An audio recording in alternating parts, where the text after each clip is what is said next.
Yo, what is up? In this video, first of all, I hope you're doing fucking amazing. In this video, right now, you're going to learn 3 things every person with a stutter should quit, should leave, should divorce, should stop doing, should migrate from, should adopt a different thing than this thing, alright? What I'm about to tell you are 3 things that a lot of people who stutter do that hold them back and stop them from actually overcoming their stutter, alright? So let's get this shit going. Before we start right now, just a quick little introduction. If you've never seen me before, my name's Chis Gillis. I help people overcome stuttering the authentic way, without speech techniques, without fluency devices, but understanding the real pain that's inside. The self-esteem, the anxiety, the fear of getting judged, and addressing that. And as a byproduct, fluency comes, but more importantly, you can be your expressive, authentic self. And there's nothing that means more to a human being than being able to express their authentic self. That's just the truth, alright? That's what I do. Now let's get into the 3 things every person with a stutter should quit.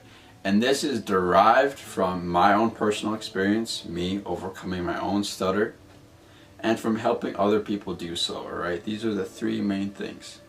The first thing is judging yourself off of fluency. Is judging your progression in overcoming your stutter off of fluency. This is flawed in so many ways, alright? In so many ways, this is flawed. And this is how the majority of shit gets done. You go to a speech therapist. I'm not saying this is always how it's done, but this is the majority how it's done. You go to a speech therapist. They track your fluency levels. Oh, he stutters on 12% of his words. He stutters on 58% of his words. And then through the work together with the speech therapist, oh, you've gone down from 58% to 36% of your words? That's amazing. Oh my God, isn't that amazing? No, it's fucking bull. That is horrible. That is horrible for many reasons. One is that these trials get done in a comfortable area. If you are with me, you know what? I'll even show an example of this. If you are with me for more than 5 minutes, you can legitimately go from stuttering on 90% of your words to stuttering on maybe 2%, alright? There's a comfortability factor. There's a process that you can go through to get so comfortable with someone so quickly, if they're also up for it as well, that will reduce the stuttering that much. This was a clip that I took when I was first starting to help people overcome their stutter. I went to this guy's house, stayed with him for a week, and this was the first time that I met him. Alright, this was his speech before I even started working with him. Having a good time, boys.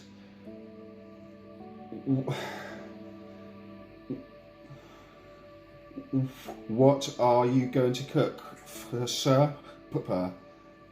I love to build fires myself. And this was his speech legitimately 5 minutes after we did a 5-minute exercise together.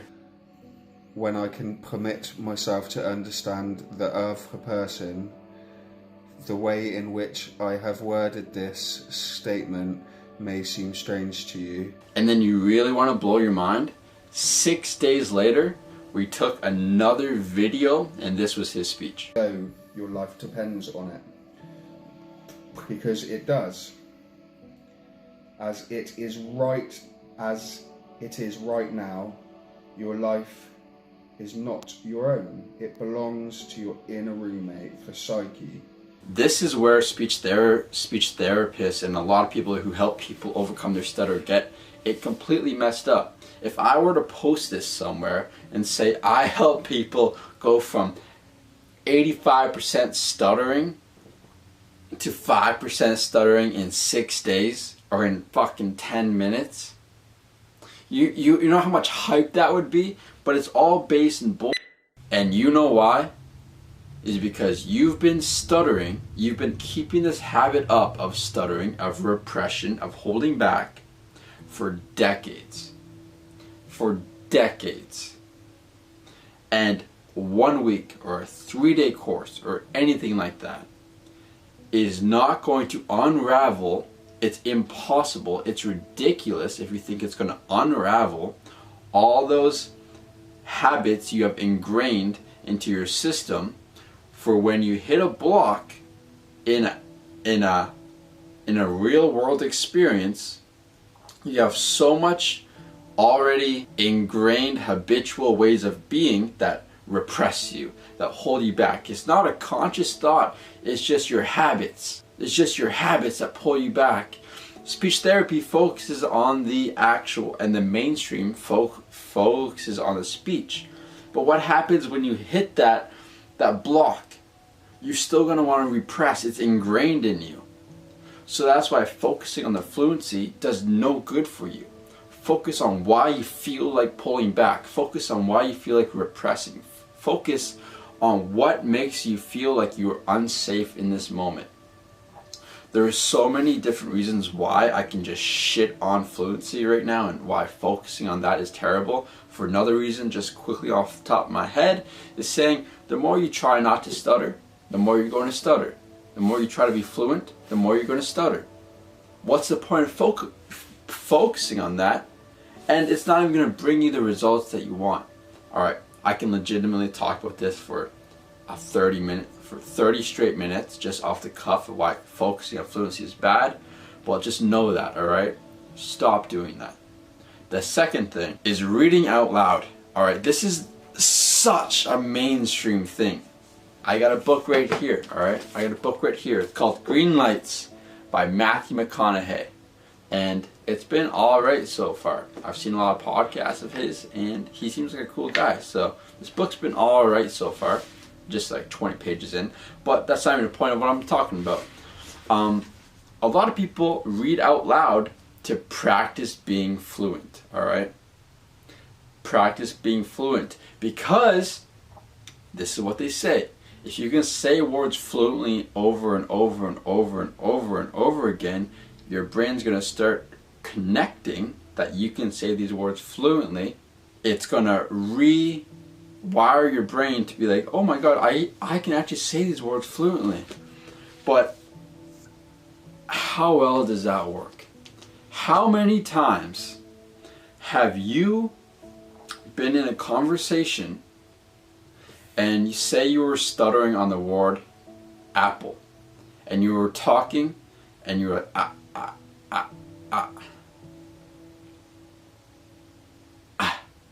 apple. Alright? You had that mindset that, fuck, I can't say the word apple now. But the next time apple comes into the sentence and you're not even aware that it's in the sentence, you might just say it fucking fluently. But you just had an experience of you not being able to say it fluently, and you can say it fluently now. What the fuck? It's because that's a load of horse. Reading out loud to practice fluency is stupid because it doesn't even address the real issues again. You can speak fluently when you're by yourself. If you're going to read out loud, there's many different ways to do it. Many ways to do it that can benefit you. But the mainstream way is to just read out loud to practice saying the words. And don't do that. If you want to read out loud, go read out loud to your family. And again, don't focus on being fluent. Focus on feeling those emotions. What makes you want to hide away when you hit a block when you're reading to your family? What makes you want to hold everything in when your family is like looking at you when you're in that stutter? Focusing on that, desensitizing yourself to that, and making real changes to your habitual ways of hiding, of repressing, of holding back. because that is what fucking perpetuates the stuttering. Not the, oh, you just stuttered on that word, you're going to stutter on the next word. No, it's all inside right now. I hope that made sense. And the last thing I want to say that you have to quit, non-negotiable, just like all of these, is distractions. Social media, games, video games, Netflix, and you might not be able to cut it off cold turkey right now, right? But if you're watching this, I want you to make the commitment to cut it down 20%.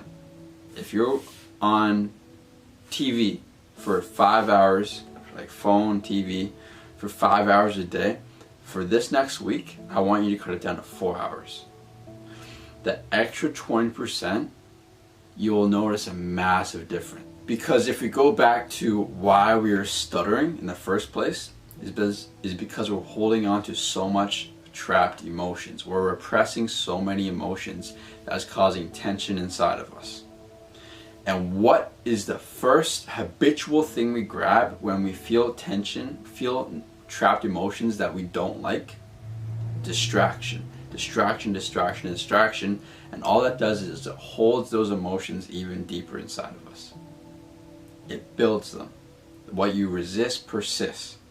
It builds them. Next time you try to talk, after you're just scrolling on social media for an hour, you're playing games, your speech is going to be so much worse. Ask yourself, when was the last time you're playing games for hours straight, you go to talk to someone, your speech is going to be so much worse. And that's because you were just holding in and repressing those emotions because you were distracting yourself. But when you cut that time down, now you're faced with feeling these emotions. Now you're faced with learning to let go of these emotions. Now you're faced to not run away, but to face head on. And when you do that, when you get in the habit of doing that, you start releasing and releasing and releasing these emotions. And as a byproduct of that, you start to gain more confidence, you start to feel more authentic, you start to feel more alive, and you start to feel more you. And it's all a way to start building that momentum to become your authentic self, to overcome your stutter. This one thing isn't going to make you overcome your stutter. There's a bunch of actions you still have to take, but it's about building that momentum. Social media, Xbox, PlayStation, computer games, it's all a motivation killer. It's all a momentum killer, alright? Those are 3 things you absolutely must take on board into your life to eliminate, to cut out, and to eradicate from your life. If you're interested in what I'm saying, if what I'm saying makes sense to you right now, and you have a stutter, and you're fucking sick of hiding, and you're sick of feeling that anticipatory fear every time you just want to speak to someone. You may feel like you're being lonely, like you don't have many friends, or maybe you do have friends but you can't connect with them, or you do have friends you can't connect with but you can't meet new friends. And when this group of friends gets introduced to more friends, you're always the quiet one, you're always repressing. Like, believe me, I know exactly what that felt like. It feels like shit, alright? And that's because you just have this habit of repressing, of holding on to shit and holding back, because the relationship with your stutter is poor, is negative. If you want the blueprint, if you want to work with me one-on-one to eradicate this weird, gross, unhelpful habits of your life that you've been holding on to, and you want to become the most expressive, authentic version of yourself that isn't always caught in anxiety, that isn't embarrassed when he stutters, that isn't fearful every time he has to talk, every time she has to talk, and you want to be free-flowing and just a fearless speaker, then make sure you look at the closest link down below in the description, and you book a free one-on-one consultation call with me, where we will talk about your situation, see if and how I can help you, and see if we can make a mutual collaboration work. Click the closest link down below, fill in some details, your name, your number. I'll give you a call as soon as possible, alright? I love you. I hope you're doing amazing. Peace.